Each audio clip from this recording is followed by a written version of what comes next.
Okay, so let's begin with a review to where we're up to. So to understand the tiny of the Hameraglim, so he introduced this Inyan, that this quote from the Zohar, from the Sifrat, that's Niusa,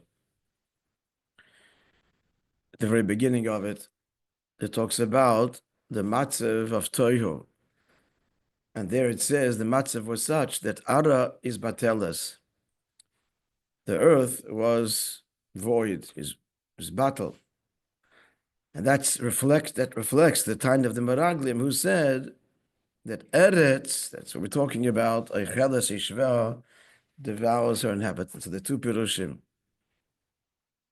Yeah, what are the two Pirushim? Anybody? The first Pirush is, so as a result of Shviras HaKelim, so Malchus becomes ineffective, but doesn't fall.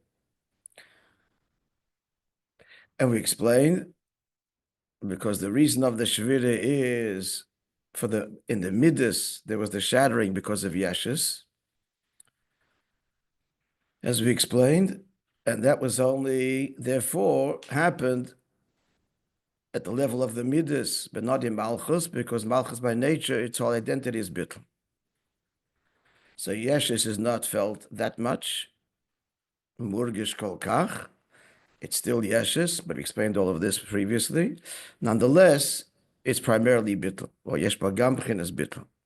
And therefore, Malchus can bear opposites, chesed and gevurah. Chesed and gevurah of Toyo cannot tolerate each other, and therefore, there wasn't a complete shvira, but it's this battle. We explained, it's like the word, that there's nothing nimshach there, so the word isn't active. That the spashness of Malchus is lacking. That's the first pirush. The second pirush, born in the Kotetayra, is a virtuous thing, that by davening a yid should be at the level of bittul, that he is Malchus, when the Shamash Yisrael are Malchus, so he becomes incorporated in the Likus. These are two opposite biyurim. So accordingly, we have two explanations in Eretz Echeles Yishveha. The first one corresponds to the second pirush we just gave, and that is that they said that if the Begidul Elikus down here, it will be pale, a complete bittul, will be incorporated within Elikus, will lose all sense of identity. And that's Echeles Yishveha. It will consume the dwellers. We are the dwellers of earth, will become bottle in the Ein Sof. Einoid. That's the second pirush we could just quote it in Aris Bateles. In two words, bittul b'metzias. The second pirush, therefore, the Taanas of the Hameraglim is, when they said Eretz Echeles Yishveha, the Taanas is that if they're going to get involved in the world of Moishe, then not only will they fail to elevate the sparks, in the contrary, being involved in Dvarim Gashmiyim will cause them to fall. That corresponds to the first pirush we gave, that is connected with directly Shviras HaKelim de Toihu, as we'll further on explain, which he focuses on that pirush. So what's the Inyan? Is base, right? Following the summary, yeah? So is base, the Inyan is, he explains in the Torah, that what's in the Eretz Yisrael, so most mitzvahs are connected with that Yisrael, especially Yisrael Mekotchim. And the Pasuk says, he's bringing the pirush of the Arizal, that not on bread alone a person lives, but on the word, the Kol Moitzi Pi Hashem. And the question is, how is it a person is sustained from a lower form of life? First of all, the question is actually, what does he need to be sustained by anything? Because he's also being created by Pi Hashem, no less than the Lechem. So that's A. But B, if he doesn't need to be nourished, it surely should be from a higher form of life and not a lower form of life. And the answer is, of course, because they come from a higher source, it's Olam HaTorah. The person, the neshama, emerges from Atzilus, but the sparks of Elikus embedded dafkin Gashmias that fell in Shviras HaKelim come from Olam HaTorah.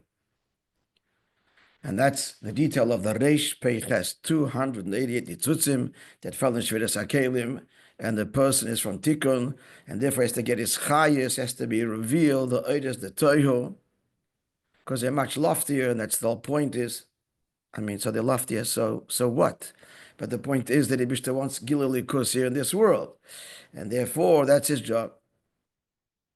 As explained all in Kisvei Arizal, the marshal of the wall, falling, etc. So it's and explaining Atlantic Chassidus and starting with the Baal Shem Tov and the Alter Rebbe and the Rebbeim down to the Frierdiker Rebbe. So therefore, it's understood. It's interesting that the Rebbe adds this. It's critical.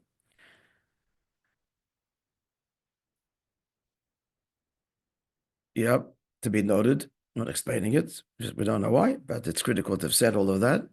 The Alpizem moving. We could suggest the reason. The whole point is Dam Shachal Lamata, it's the big Chiddush of Chassidus, and the Chiddush becomes greater and more emphatic as we get close to redemption. The whole Dira B'tachtoinim Kavona. So, in light of the above, understand the whole mind of going into Yisrael Dafkin in Yodim Gashmim, which they resisted, but that's the Kavona, because the bit of Dvarim Gashmim unlocks the lofty source in this world. Olam, Oilis the Toyu, the Kalim the Tikkun. That's the Kavona. However, we went further. In order to do that,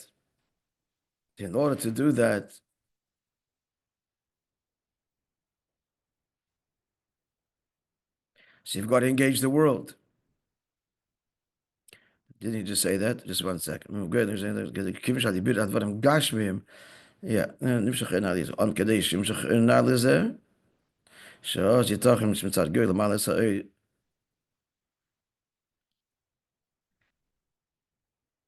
The emphasis here is the bitter. You got to get down into the bitter. In order not to have the problem that the Meraglim were feared, that the Giloi of Alikus Mata will cause the bittul of Metzios, which is not the Kavona, so we have to be Nislabish in the Dvarim Gashmi. That's what he adds here over what he just said at the end of the Perek Beis. The David is Islapshus. So therefore, on this they said, no. They said, Leinuchal, ki chazakum memenu is stronger than us, says Chazal, Rashi brings it. The word memenu can be read, mimenoi, kavayachol. They said about the Eibishter, that he can't even take out his kalim. Simple meaning is he cannot remove the inhabitants of the land of Canaan. And we pointed out, and if it says this anywhere, but what's the diuk of kalim? I mean, it's a moshel. A better moshel would be a tenant, that the owner can't remove the tenants. So why kalim? Because that's a remez. It's an interesting thing. In legally, we see a remez to mamash kabbalah and chassidus. That's a remez to kalim the Torah that they broke and are found in Dvarim Gashmim and Kavayochel, the balabos. Who's the balabos? Who's the balabos? The balabais. That's Adam Ba'elion. That's Elam Atikun. That's where we're coming from. We can't do it. The Madrege Vatzilis can't do it. Shesayich Levada and take out the Nitzutzim. We can't do that because Torah was much more powerful. Ein bi'cheles hatikun. Look at the last words. Did we do that? We learned the last. I don't know if we finished. So let's do it inside. Hainu, but number 24 in the text. Shein bi'cheles hatikun levada and tutzis the Torah. They cannot see, and they're right that Atzilis per se cannot be mevada in the tzutzis of Torah. Atzilis is just way too nice. If you show it is the tikkun in ba'otim, the revelations of tikkun have already been compromised. They're weak. The is the Torah merubim. Torah is powerful. It's like Esau versus Yaakov.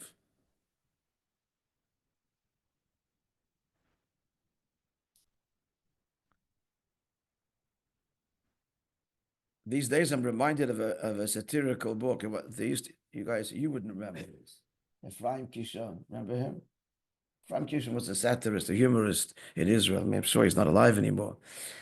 And I got this book as a bar mitzvah present.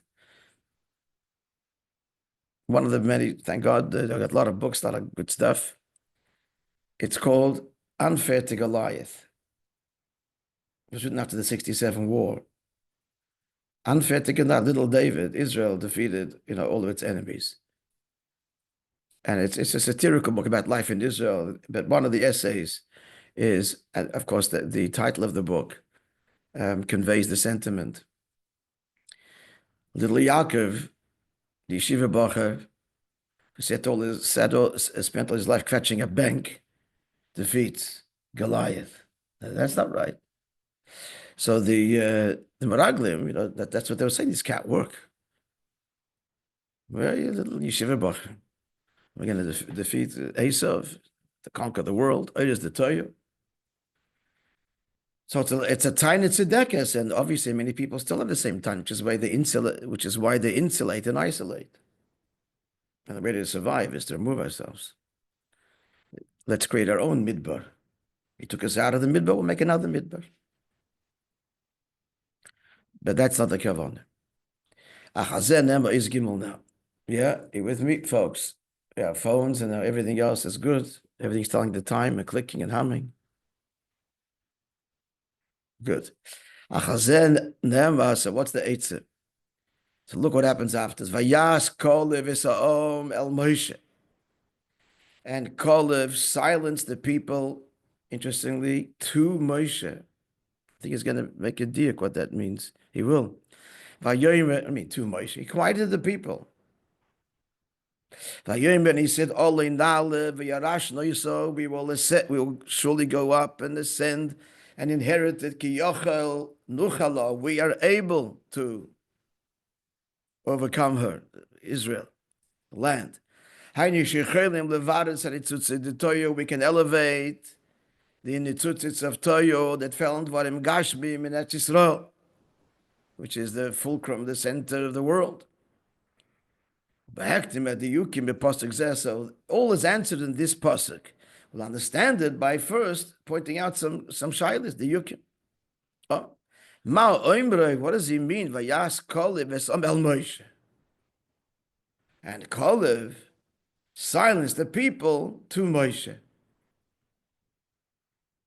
And obviously, the people are complaining against Moshe Rabbeinu, and he silences them. The pasuk should have said very simply, and there was all this murmuring and so on, and Kolev silenced them. That's the first silence.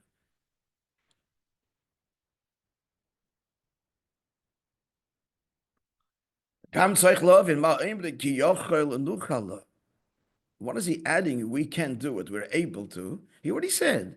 We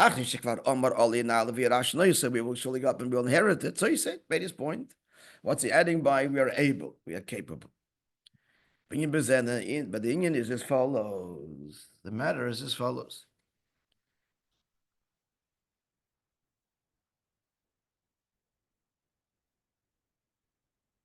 So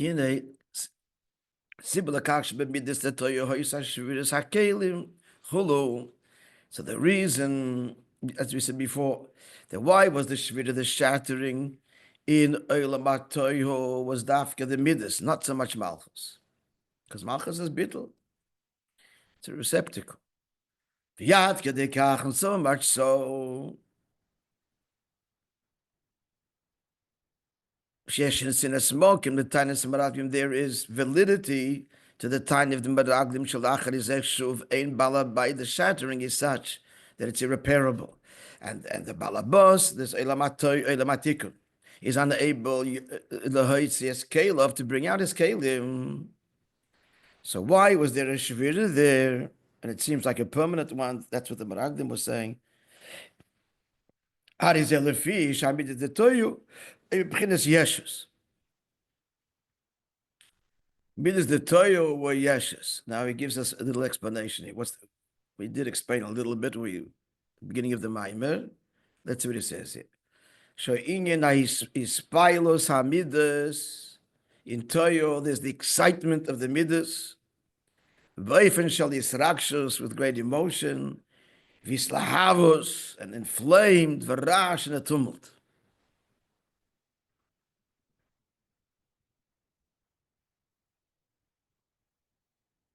As Chaim would say, you're excited with yourself.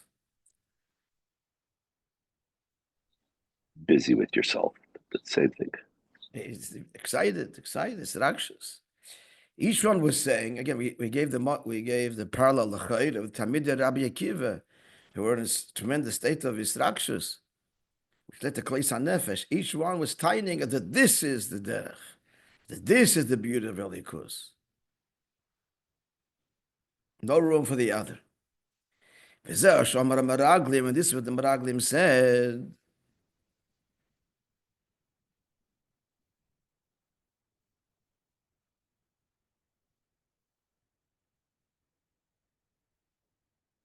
I'll give a moshel for it.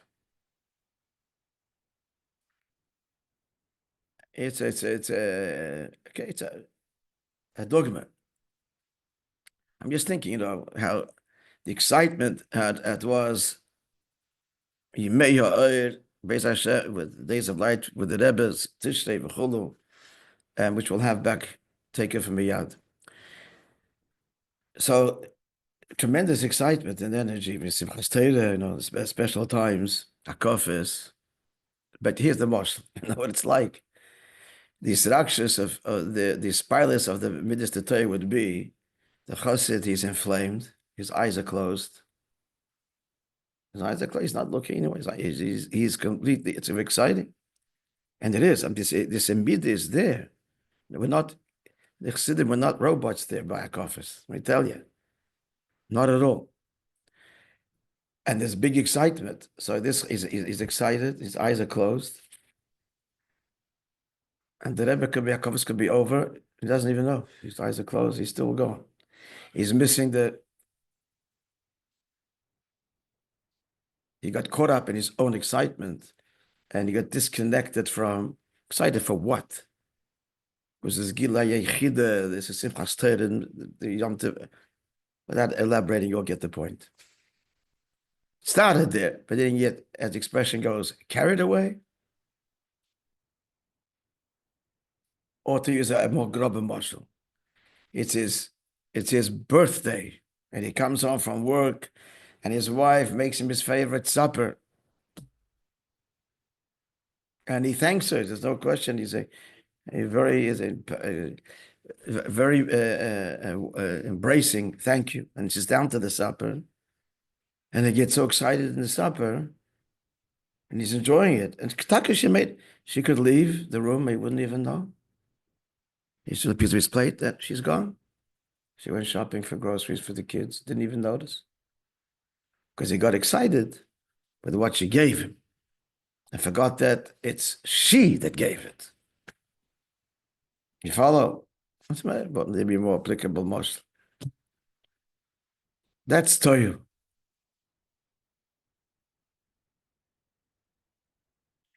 Hameraglim, and this is what the Hameraglim say, continuing the number 29 in the text. Only the people are powerful, or they're very strong. This is the intensity of Toyu, the excitement. What's the solution? How do we refine them? It's to weaken, not, God forbid, the virtuousness of the excitement, but the yeshes of the excitement. There should be Inyan Abitl. On the contrary, then the excitement is a real excitement. That's a emes simcha. And that's Vayas. Kalev silenced them. What's the meaning of silence? Lashon Shtike, Rashi says. Quiet. V'yadu, it's known, of course, that Shtike Inyan Abitl. That silence is bittul. I just wonder why it says V'yadu. And it's no, isn't it? Some Shtike is bittul. V'yadu, it's no. If you wouldn't know it, then we wouldn't know it. But it's no, okay? I don't know if that's a diak or not, but it's interesting. The high notion, Paul, Chdishus, or Bittul Hamidas. So he can explain how. That Kol if Dafke Peiled, a Chdishus, a Bittul in the Midas. Chavere! In the excitement of the Midas. What are you excited about? Who is excitement from and for?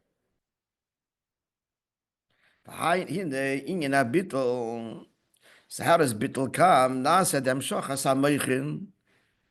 Shochas hameichin means the bittul of chachma. Chachma is here looking at you. Chachma is here looking at you. So you have to mamshich thinking of meichin.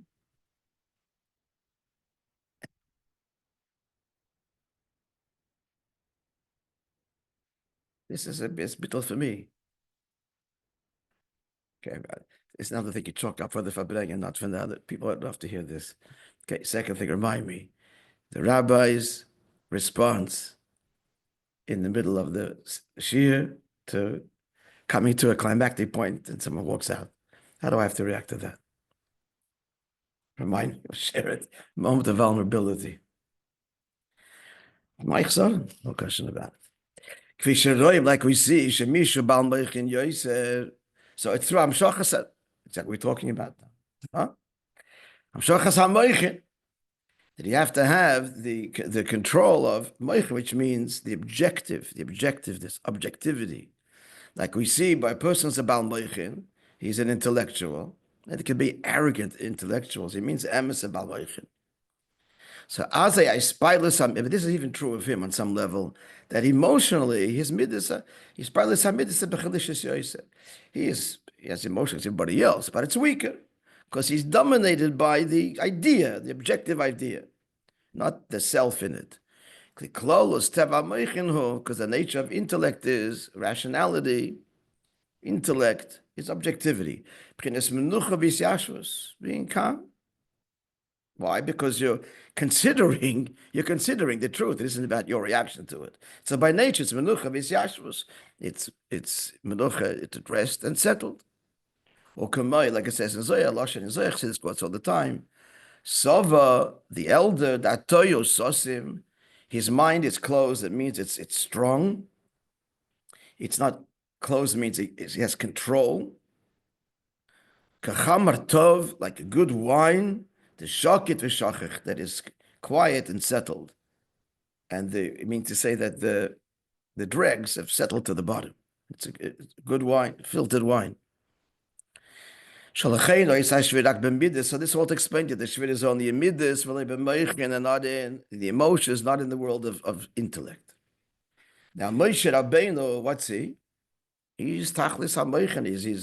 He's the bittul of ma of chachma. So now let's understand what happens. Zeh masher kosu vayas el Moishe. What Kolev wants to do here is to bring the bittul of Moishe to the people. That's the diuk el Moishe. Yeah, we're clear? Shepulis ha-bittul ba-midas. How are we going to pay the bittul in the midas? Skashus. Al yedei achibur el Moishe. Be connected to Moishe b'chinas chachma. And that's Shema, right? Shema, actually sometimes it says it's Zohar, but anyway, Shema is Yudke Vavke spelled with the middle of Aleph. So Hey is spelled Hey Aleph. And Vav is spelled Vav Aleph Vav. And you add it up, it's 45, Shema. So Yudke Vavke, Mili of Aleph, and Aleph is Pele, goes on Chachma. Aleph is the first letter also, so it's the first darge. Bottom line is Moishe Rabbeinu is the Inyan of bittul of Chachma, and Kolev is going to be mamshed that bittul where in the midas. Sheyesh boy in Shema, which means bittul. Yesh boy akoyach lifael ha-bittul b'midas the Torah. That can be paid the bittul that's required in the runaway midas of Torah. So is he bringing them up, or is he bringing Moshe down? Both. He'd be mamshech thinking of Moshe. Kinas Chachma.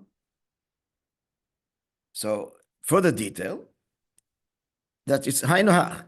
Inyan zeh h'tשכ is how they Kolev. So why does Kolev have to do it? So first he gives two answers. Number one, ki oifen hayose toiv levatos even Hameraglim, the best way to neutralize, to counter the words of the Hameraglim, it's better from one of the Hameraglim themselves. That's the best, most effective way. Israel brings down Iran. In Iran!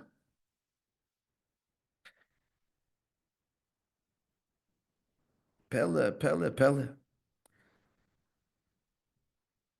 Al derech Maimer Azal, similar to the famous Maimer Azal, Mineu Be'ova, from the very forest itself, comes that Lishaje Beinarga, comes that which will fell, the handle, The handle, lashad, means to bring down, beinarga, to bring the axe, to bring it down on the tree. Where does it come from? The means by which to bring the axe down on the tree is the tree itself, is the forest itself. From, I think it's from the forest, lashad, to bring down narga, the axe, the handle. That's an unspoken word here. The handle itself comes from the forest. That's the touch of the words. Yeah? The Gemara brought in Tanya, of course. So that's number one. That's why it has to be through Kolev. Secondly, Kolev is in fact the intermediary between Moshe and the people. How so? Ki Kolev begematria Eliyahu. I added up. Begematria banish. All that up to 52. No? Kolev is 52. That's easy. 20 and 30 and 2. Eliyahu. Let's add it up. 1, 30, 10. You did it. Good. So what's ban? Shem ban is Yudke Vovke b'miloy hey. What's hey? Hey is Malchus. Malchus is bittul. So now, let's just follow the thread here. So Kolev is b'gematria Eliyahu and b'gematria Shem ban. Now, the Yeduah shel Eliyahu haya b'chinas ban dema. Eliyahu is not stam Malchus, but Malchus of Chachma, which means Eliyahu, which means Kolev, is what has the Inyan of Bitl. Malchus the Chachma, that's Malchus as it is in Chachma. Therefore,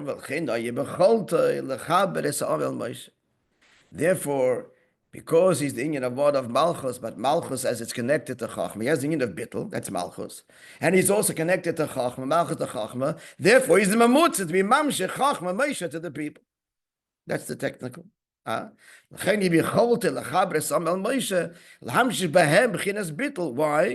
Because he's begematria Eliyahu. Eliyahu is Inyan of Malchus, so therefore it's Kolev. But what level of Malchus? Malchus of of Chachma. So he has a connection to Chachma. Therefore, the lowest level, Take, but the level which is critical, the level of Bittul. And therefore, he's Mamshech, the Inyan of Bittul, of Chachma, to the people. In other words, Moishe is Inyan of Chachma. And Kolev is Malchus the Chachma. That's the summary. And Malchus the Chachma, which is Bittul, is the intermediary to bring Moshe's Bittul to who? Because Malchus is the communicator. To bring Malchus to the Bittul, to the Midas.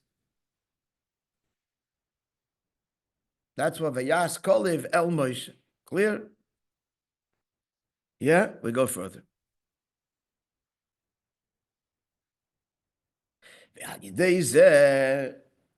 So therefore, Kolev continues and he says, "All inale, we will surely go up." Double expression. We will inherit it because we can do it. And he asked, "What does he add the words ki yachal nuchal?" He just said, "We can inherit it." Now we'll understand the diuk. And the matter is as follows: so when he said we will inherit it, we will inherit the tremendous revelations of Torah. How will we do that? We're going to engage the world and engage the sparks, and we will access these tremendous oiros, and we will inherit them. They shall be ours.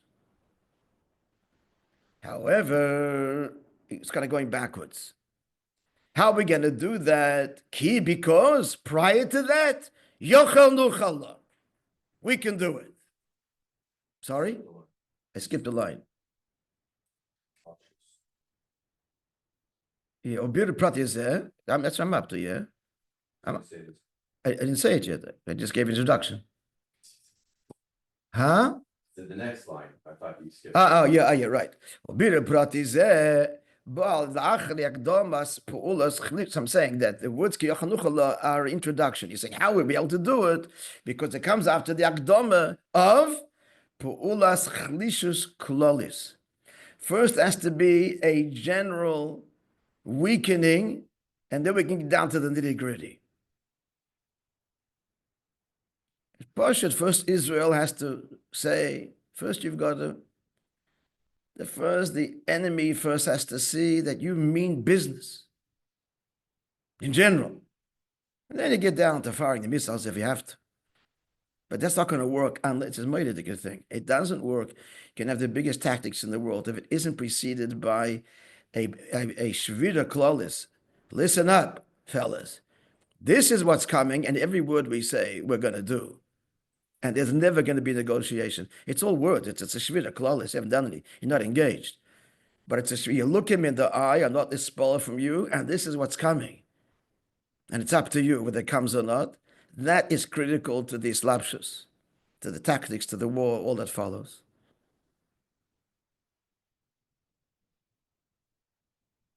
Elobad, shepulas, that's what the pasuk is saying. We are able to do this because at the outset, first of all, we have to know we can. We have to have confidence in ourselves. We can do it. That's number one. And therefore we will inherit them. But the confidence in ourselves, which we have to express to them, they got to see our supreme confidence. We're not dispol, klal klal. And we shall inherit you. That's the beginning of the Avodah, but then it's got to follow the actual Avodah. He speaks now in Avodah, like the general attitude before we get down to the details of Torah mitzvahs and his tefillah and his learning. The context. Who are you? What's this all about? He's talking now in Avodah, a servant before the master. That's the context with the Eibush is Avodim. And now Avda, the Kutchabricha. Then comes the Avodah Pratis. So this translates in many levels. Okay, Divrei Kolev, like Kolev went on to say, Chafetz Bonu Hashem, if God desires, literally us, we make ourselves desireful because we desire Him. It'll happen. Ach b'Hashem al timroide, but do not rebel. Attitude. That's attitude. Zoyak, he continues in his address. That's the Yochel Nuchala. Don't rebel, steadfast. God desires you, wants you. Allow Him to express that in you. And that's with that. Now we can get down to the biru bislapshus, the details, and all the whatever's required. B'chol prat, with every detail. Shazel, and then the yin, that's a tachlis avodah. Actually, Yerush, inherit, elevate the sparks. Okay, we need to stop here because on Monday and Thursday we want to start at 7 o'clock. We'll finish the Maim Beis Hashem tomorrow and begin Shabbos Parshas Koirach Gimel Tamuz Tavshin Chafei. Beis Hashem. Wonderful day, everybody. Psudas Tovos.